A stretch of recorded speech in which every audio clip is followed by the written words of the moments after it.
Isang magandang araw po sa inyong lahat, mga minamahal kong mga kapatid sa Panginoon. Ito po ang inyong lingkod, si Pastor Ruel Camia po, mula po dito sa Winnipeg, Manitoba, Canada, para po sa ating pag-aaral ng salita ng Diyos ngayon pong umaga. Welcome po sa Tinig ng Pag-asa. Nais ko po muna bumati ng isang Happy Canada Day sa mga taga-Canada.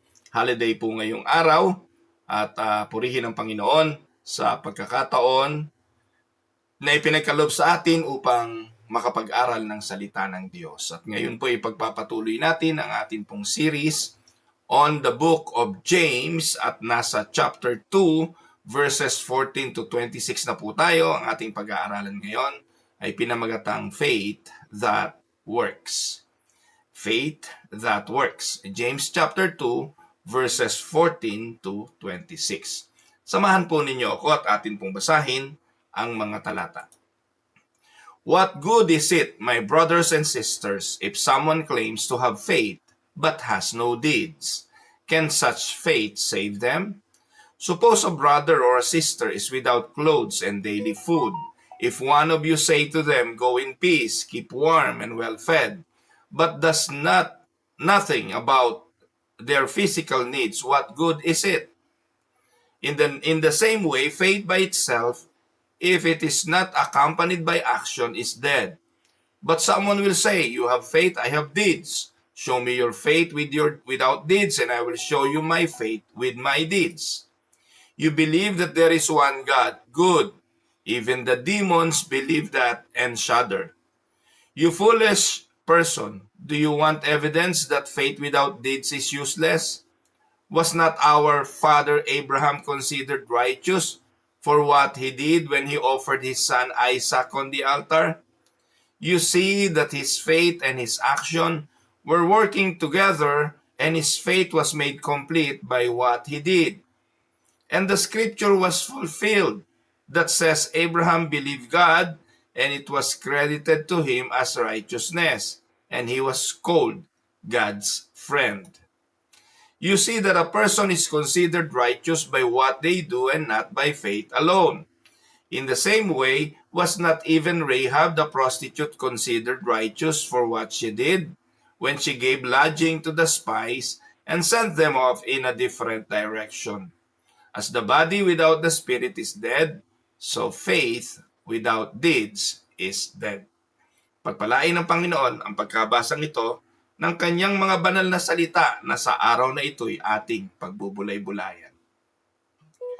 Sa nakalipas na mga araw, tumatalakay po tayo ng mga pag-aaral tungkol sa pananampalataya at ang aklat po ni Santiago ay both theological and practical in nature. Marami po siyang pagtuturo tungkol sa pananampalataya. Ang tema natin ngayong umaga sa chapter 2 verses 14 to 26 ay ito. True faith is never alone. It is always accompanied by good works. True faith is not alone. It is always accompanied by good works. Mga kapatid, marahil ang iba'y nagtatanong sa inyo, di ba Pastor Ruel, naniniwala tayo sa sola fide? Di ba ang ating tinitindigang doktrina ay sola fide, faith alone? Pagdating sa kaligtasan, it is by grace alone, faith alone, through Christ alone, to the glory of God alone. Di po ba? Bakit ngayon sinasabi mo, yung true faith is never alone? So ito po yung ating pagtutuunan ng pansin ngayon. Totoo po ba na faith alone, kagaya ng sinasabi ni Paul? O totoo po ba na faith is never alone, katulad ng sinasabi ni Santiago? Wala po tayong planong pagbanggain ang dalawang apostol para patunayan ng isang punto, kundi ating pipiliting i-reconcile ang dalawang katotohanan ito. Dalawa nga po ba ito o isa lang, subalit magkaiba lang sila ng paraan ng pagtuturo at pahayag? So again, we adhere the sola fide, faith alone. But true faith alone is never alone. Ano ang ibig mong sabihin, Pastor Ruel? So imagine po ninyo, ang ating pag-aaral ngayon ay tatalakay sa pananampalatayang nagbubunga. Imagine po ninyo, someone stranded in a storm with no food or shelter. This is what James is telling us all about. Nakakita ka ng isang taong stranded sa storm, walang pagkain, walang tuluyan. Nilapitan mo ito at sinabi mo, "Go in peace and warmed and be filled, but give nothing." Mukhang maganda yung ginawa mo kasi nilapitan mo. Ipinanalangin mo na magkaroon ng kapayapaan, na sila'y magkaroon ng init sa kanilang katawan at mapuno ang kanilang mga sikmura ng pagkain. Di po ba magandang bagay yon? It sounds very spiritual, but it's empty. Why? No po? So ang pananampalatayang hindi kumilos, hindi nagbigay, hindi tumulong, it sounds religious, but it lacks life. Nilapitan mo yung tao, sinabi mo, "I will be praying for you." Nilapitan mo yung tao, humayo ka at magkaroon ng kapayapaan, mabusog ka at ikay mainitan sa kabila ng kalamigan ng panahon, subalit wala ka namang ginawa para mangyari yon, na meron kang kapasidad, iyon po ay isang pananampalatayang walang gawa. Sa atin pong text na pag-aaralan ngayong umaga, James confronts a vital question. What is the nature of true faith? What is the nature of saving faith? Listen. What is involved in a faith that saves? This question isn't just theological, it's deeply practical. Ang sulat nga po ni Santiago, gaya ng binabanggit ko sa inyo, punong-puno ito ng theological meaning at ito ay puno rin ng practical application. It affects how we believers live and serve and understand the gospel. Pag mali theology mo, mali ang application mo. Tandaan nyo mga kapatid, ang pamumuhay ng isang Kristiyano ay dapat rooted sa tamang doktrina. Dahil pag mali ang doktrinang iyong pinaniniwalaan, magiging mali din ang pamumuhay. Tama po ba yon? Orthodoxy must equal your orthopraxy. Kaya importante na parehas yung ating sinasabi at ang ating ginagawa, ang ating pinaniniwalaan at ang ating ipinamumuhay. At dito po tayo dinadala ni Santiago sa pag-aaral natin ngayong umaga. Let us look at the biblical context of the book of James. Bilang review, James is the brother of Jesus and a leader of the Jerusalem church. Sumulat siya sa mga Kristiyano na nangalat because of persecution. His letter is intensely practical, emphasizing that genuine Christianity must affect behavior. Ang tunay na mananampalataya, yung talagang regenerated, born-again believers, ay dapat maapektuhan ang kanyang pamumuhay. Hindi pwedeng hindi maaapektuhan. Hindi po pwede na yung iyong faith hindi magta-translate sa iyong mga pamumuhay. It will basically affect how you live. What you believe affect how you live. So yun po yung tema. Kaya sa James chapter 2, 14 to 26, he addresses a crucial issue. And the issue is the relationship between faith and works. No? So makinig po kayo mabuti. Tinatalakay ni Santiago dito ang relasyon ng pananampalataya at ng mabuting gawa. Hindi po ito contradiction kay Apostle Paul na nagtuturo ng justification is by faith. Romans 3:28. We have been justified by faith alone. But in complement, sinabi ni Santiago, tinuturo ni Santiago na ang pananampalatayang tinutukoy ni Apostol Pablo, bagamat the only means to be justified is through faith, ay siguradong magbubunga ng mabuting gawa.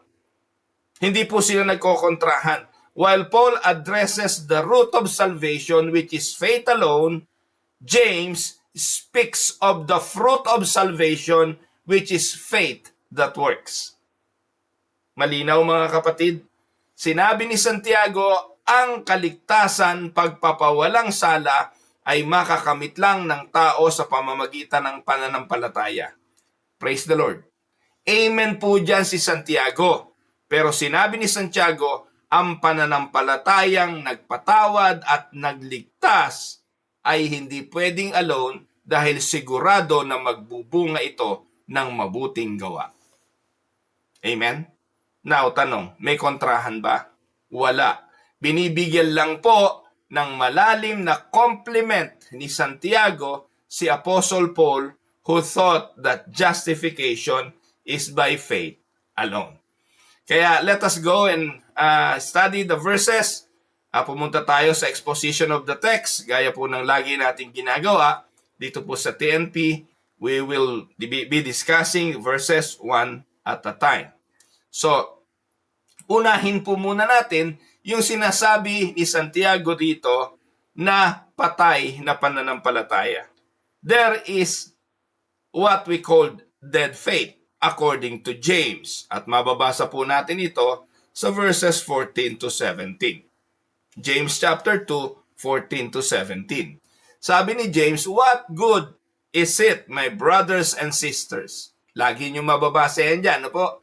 My brothers and my sisters. Reiterating the idea that the message was for the believers, for the Christians. Kaya sabi niya, what is it, my brother? What good is it, my brothers and sisters? If someone claims to have faith but has no deeds, can such faith save them? Ito po yung sinasabi ni Santiago na mga taong nagsasabi. They thought they have faith. Pero yung faith nila, wala namang bunga. Yun ba'y makapagliligtas? Binigyan niya ng halimbawa, sabi niya, suppose a brother or a sister is without clothes and daily food. If someone of you says to them, go in peace, keep warm and well fed, but does nothing about their physical needs, what good is it? This is the illustration that I mentioned a while ago. Kaya sinabi po dyan ni Santiago, pareho din yung pananampalataya na hindi nagbubunga o pananampalatayang walang kasamang aksyon ay patay na pananampalataya. So this is the teaching of James chapter 2, 14 to 17. Dito po, James challenges the superficial belief. Yung mga tao na nagkiklaim. If someone claim, yun ang term na ginamit dyan eh. If someone claims faith but shows no fruit, then he concluded that that faith is dead. Ano nga namang klaseng pananampalataya yun? Wala namang, walang aksyon. Kaya ito'y in contrast doon sa mga hyper-faith ng panahon natin ngayon. Mga pastor na nagtuturo, basta manampalataya ka, ligtas ka na. Yung mga believism idea na maniwala ka lang, ligtas ka na. Maniwala ka lang. Sa isipan mo. No? Okay ka na. Kaya nga nauso yung mga claim and declare. Yung claim and, command and declare. Because of that, basta pinaniwalaan mo, mangyayari. Pero ang sabi ni Santiago, yung paniniwala na hindi nagbubunga ng mabuting gawa ay walang kabuluhan. It is considered to be a dead faith. And if you claim to have faith but shows no fruit, that faith is dead. So it is not, listen to this, it is not that work saves us, but rather the saving faith that saves us never alone. It is always accompanied by works. Makikilala ang puno sa pamamagitan ng kanyang bunga. Ang tunay na pananampalataya, katulad ng puno, makikilala sa kanyang bunga. Amen? And the biblical example, let us look at some biblical example. Matthew 7, 21, 22. Sa bibig ng Panginoong Hesus, sinabi niya, not everyone who says to me, Lord, Lord, will enter the kingdom of God. Sino daw ang papasok?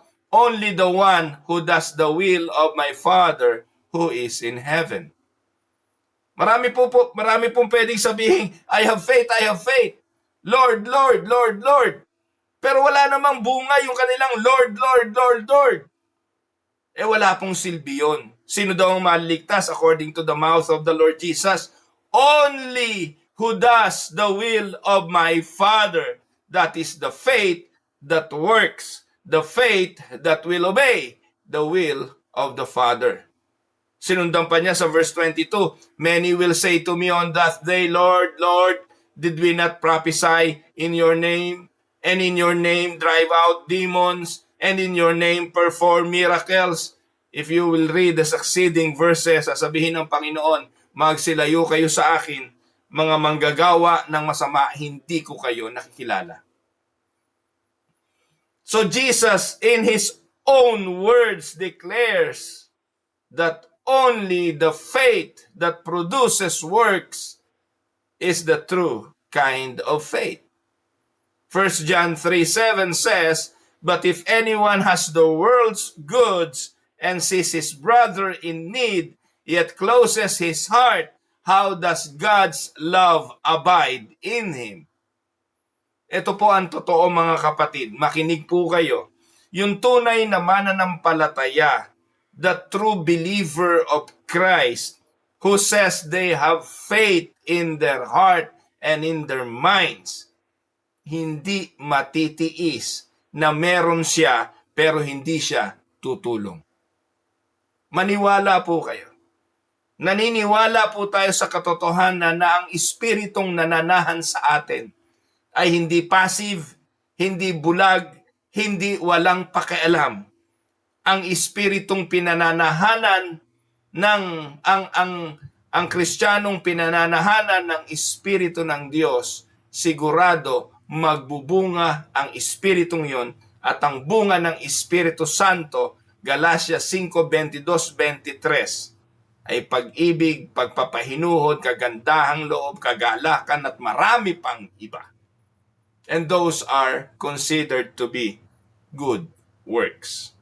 Amen? And to illustrate this, faith without works is like a car without an engine. It may look fine on the outside, but it goes nowhere. Why? It's dead. Amen? Kaya, kailangan mga kapatid at makita natin dito na ang turo ni Santiago ay nagko-complement sa turo ni Apostol Pablo. Hindi sila nagkokontrahan. Now, tingnan natin. Ano naman yung pananampalatayang binabanggit ng mga tao dyan sa 7:21 ng Matthew? Di ba pananampalataya rin yun? Sabi nila, Lord, Lord. Tapos, sinabi nila, Lord, did we not prophesy in your name? Did we not drive out demons in your name? Did we not perform miracles in your name? Di ba parang faith naman yon? Yes, mga kapatid. Faith din ang tawag doon.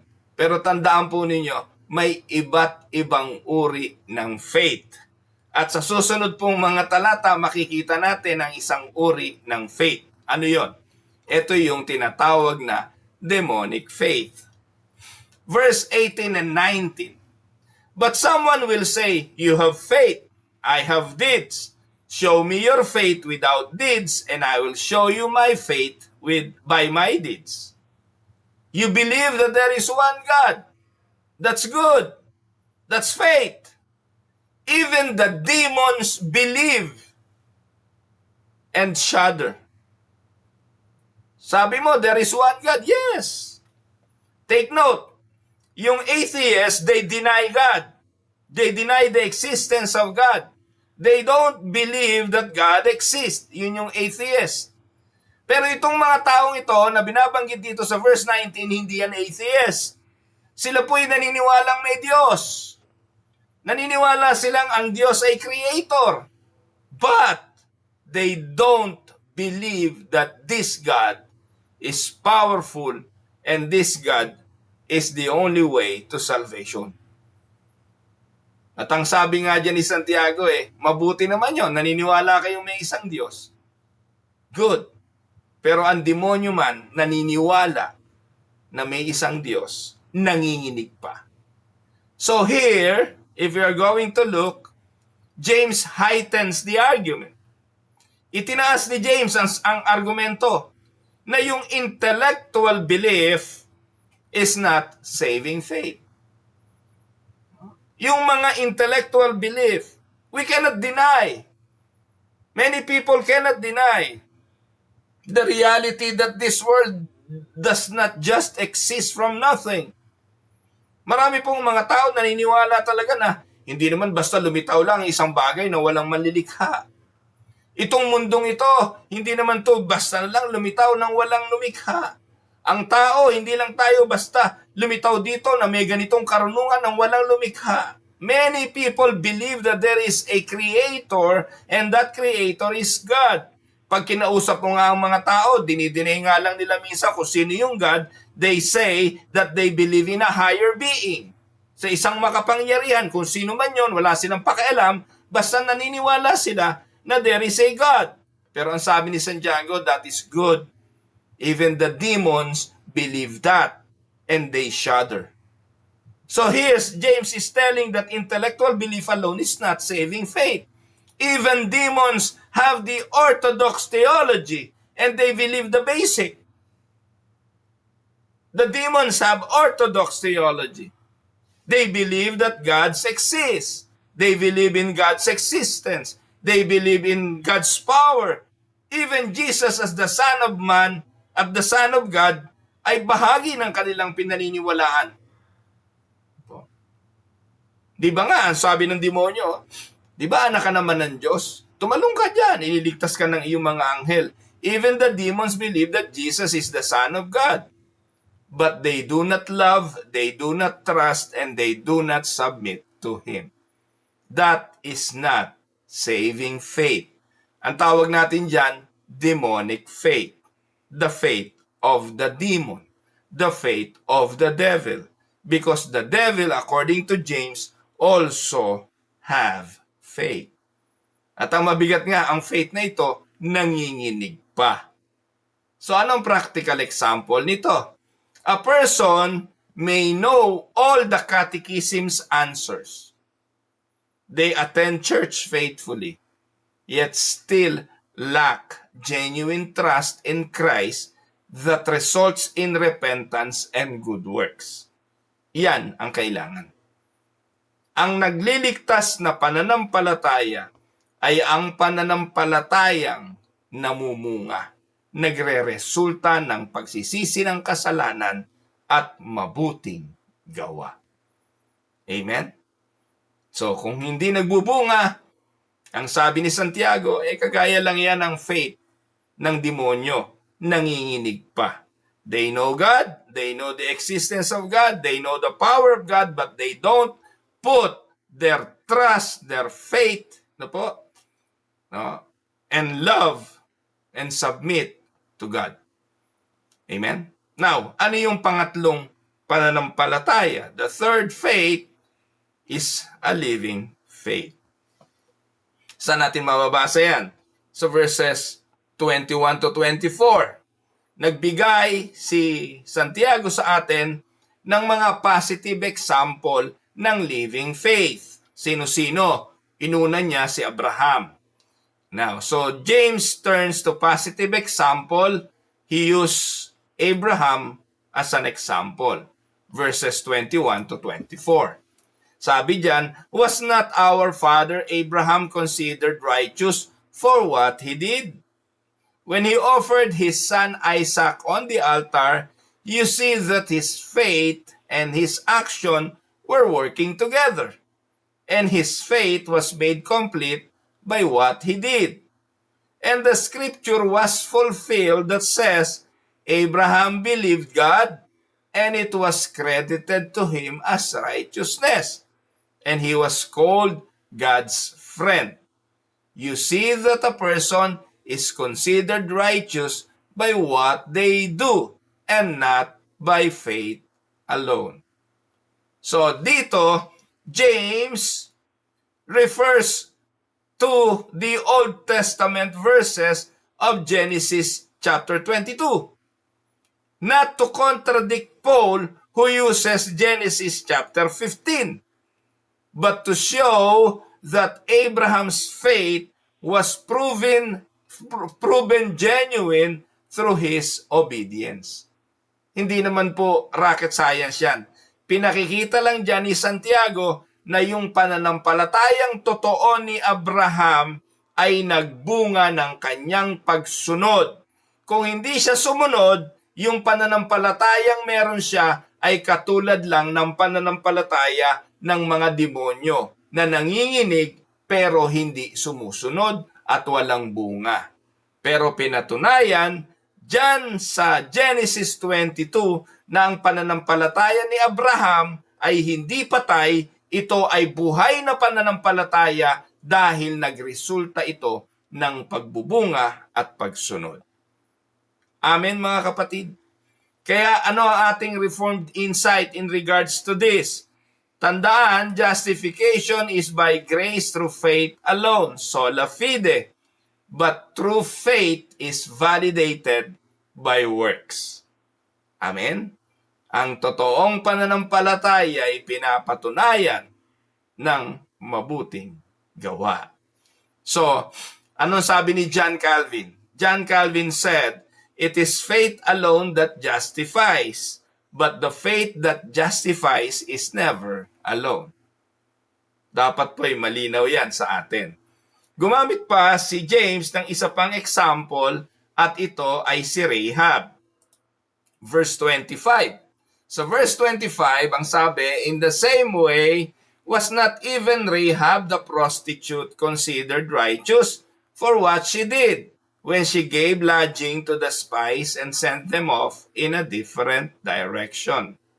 So here, her actions prove she trusted in the God of Israel. Anong mga puntong makikita natin dito? 1. Faith produces actions. Nung nanampalataya si Rahab sa Diyos ni Josue, kumilos siya, itinago niya yung mga espiya. Faith produces action. And a living faith obeys God even at a great cost. Amen? Ang tunay na pananampalataya, taya ang lahat ng pamatok. No turning back. That is the living faith. The kind of faith that truly saves. Amen? So, i-conclude natin ito sa verse 26. Ano ang conclusion nito? So, sa verse 26, take note, hindi pa ito yung conclusion ng sermon. Ito lang yung conclusion ni James. Ano ang kanyang konklusyon? Makikita natin sa verse 26, "As the body without the spirit is dead, so faith without deeds is dead." Sa mga talata na kanyang ipinahayag, sa mga pahayag na kanyang sinabi sa atin, ang konklusyon niya, ang katawan na walang espiritu'y patay. Total depravity. Ganon din ang pananampalataya na walang gawa ay patay. Dito ay pinakikita ni James dito na talagang ang pagbo-born again ay Diyos lang ang pwedeng maggumawa. Ganon din naman ang pananampalataya ay Diyos lang din ang may kakayahang magbigay. Sapagkat kung sa ating mga sarili, ang pwede lang nating i-produce ay ang pananampalataya ng demonyo na may panginginig. Paniniwala, yes, intellectual knowledge, but the saving faith, it comes from God alone. Amen?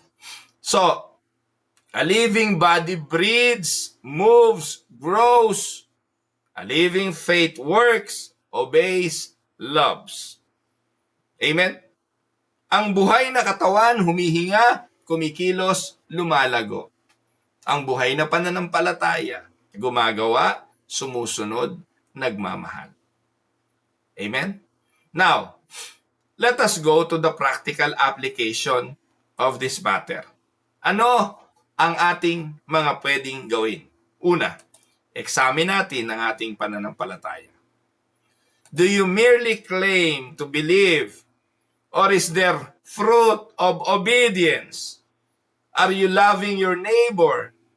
Are you giving sacrificially? Are you pursuing holiness? And if your answer to that is yes, praise the Lord.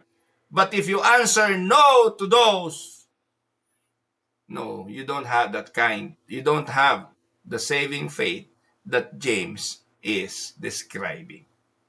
Second, don't pit faith against works. Understand their proper relationships. Faith saves, works prove.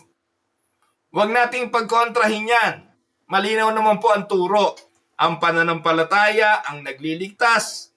Ang mabuting gawa ang nagpapatunay sa pananampalatayang nagliligtas. A changed heart leads to a changed life. Amen? Second or third, cares for others. Real faith is visible in how we treat the poor, the marginalized, the church. Christianity is not just words, it's active compassion. Amen? Pang-apat, trust and obey. Like Abraham, take steps of faith, even when they are costly. And like Rahab, believe even when you don't have a religious background. Amen? Now, my final words into this teaching. Faith is the root, ano ba nangyari? Reflection question pala muna tayo. So I would like to give you some reflection questions. What kind of faith do I have? Dead, demonic, or living? In what ways is my life bearing fruit of true faith? Do my works stem from gratitude or for grace, or from desire to earn God's favor? How am I actively loving others, especially those in need? And the last, am I trusting God enough to obey Him, even when it's risky or uncomfortable? Now, for the final words, faith is the root, works are the fruit. Ulit, faith is the root, works are the fruit. A tree without fruit is baog, barren. A faith without works is dead. The gospel saves us by grace through faith, but that grace is transforming. Let us not merely say we believe, let us live the faith. James 2:18 says, "Show me your faith apart from your works, and I will show my faith by my works." Pagpalain po kayo ng Panginoon, mga minamahal kong mga kapatid. Ito po ang inyong lingkod, si Pastor Roel Camia, mula po dito sa Winnipeg, Manitoba, Canada, para sa ating pag-aaral ng salita ng Diyos ngayong umaga, dito po sa Tinig ng Pag-asa. Pagpalain kayo ng ating Panginoon.